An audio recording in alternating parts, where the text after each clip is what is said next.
there was a wood box there, and I was standing on that wood box and reading something in the bottom of the wood box or something, and it tipped, and I started to fall and instinctively reached out and grabbed that tea kettle and dumped it out on myself. My left leg has no the burn is like that, and I remember I had on bib overalls, and they had little metal buttons, and they were so hot that my mother couldn't get them off, so I was steaming. And I remember saying to her after she finally got my overalls off, where I was no longer burning, and I said to her, "Am I going to die?" And she said, "Oh no, don't worry." I said, "I'll take care of you," or something.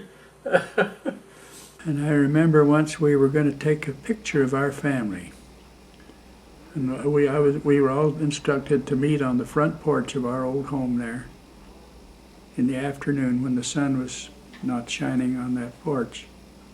And I remember sitting there waiting for whoever was not there yet, and thinking to myself, what's life all about, and am I ever going to amount to anything? I was a kind of a harebrained kid. My mother said to me once, why can't you be an A student like your brother Edison? I said, well, I think I could, but I'm not interested. I'm having too much fun. I played in the band, and I was a Boy Scout, and we went to scout camp and went deer hunting and went jackrabbit hunting and rode burros through the hillsides out here. And then we hiked up the side of the mountain to in the snow and stayed all night up there. And we tried to cook some beans, and the water would boil, but it wasn't very hot. We were high enough altitude that we never did get those beans warm enough to eat.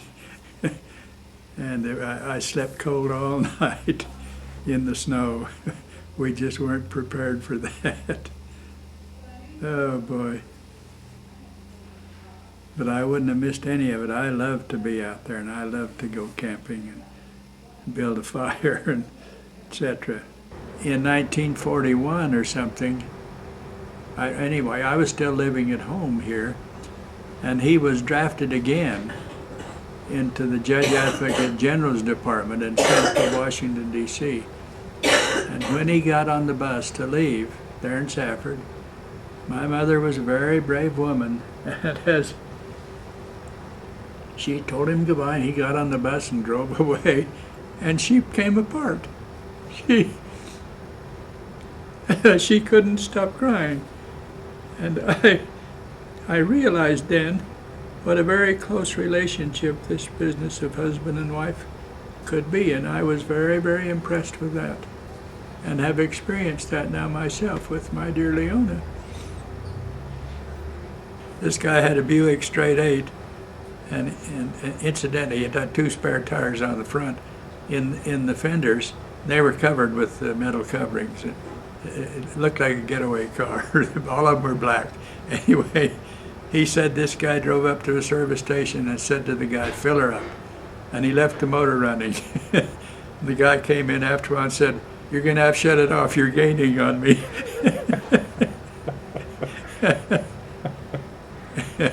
I was never shy.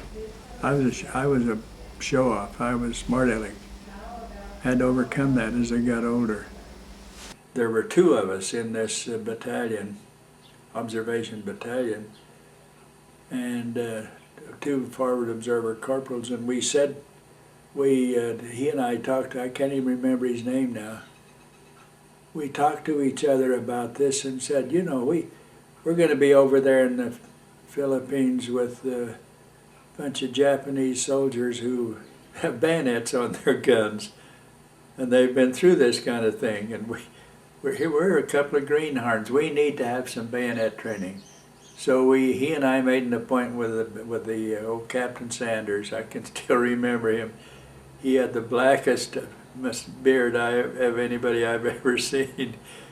So we made an appointment. We went in to see him, and we told him what our problem was, and he smiled and he said, boys, he said the combat life of a forward observer is about 25 seconds. He said, you don't need any bayonet training. And so we gulped and blinked and said, well, let's hope for the best. And that was it. I think I was saved to become a father and a husband. Because if I had gone in like the others in my age, I'd probably lost my life in that war. It was that deadly. So there are three things that happened. One is I was 4F, and that put off the time when I was drafted. Next, I broke my arm, and that put off the time when I went overseas. And third, we became what were called school troops at the big Field Artillery School at Fort Sill, where officers from all over the world, military officers, would come and be instructed on how the big artillery pieces worked. And kneeling across the altar, do you remember what you were thinking or feeling? I don't. I just knew this was the right thing to do, and that here she was, and that we were doing the right thing. Those other boys could all go to heck. Because she had lots of boyfriends, as she has told you. And she settled on me, and I was delighted with that. How did you decide to go from farming to ranching? I think, in direct answer to your question, I was looking for something new. That's the way I'm made.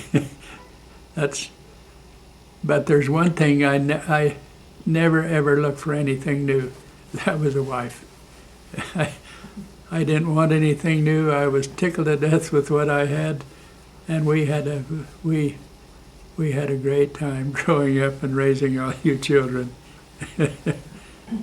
Oh dear! And we hit a rock, knocked a hole in the transmission of the old Ford car we were driving, and so I took the pan off, walked back down to the NO, pounded it flat, used some baling wire and a cutting torch, and welded that hole shut with baling wire and a cutting torch, and there was some transmission fluid there, so we got the car repaired and went on. I don't think I ever did take that off again. It was working. Why worry about it? One day my dad was up there with me, and there was an old hound dog sitting in the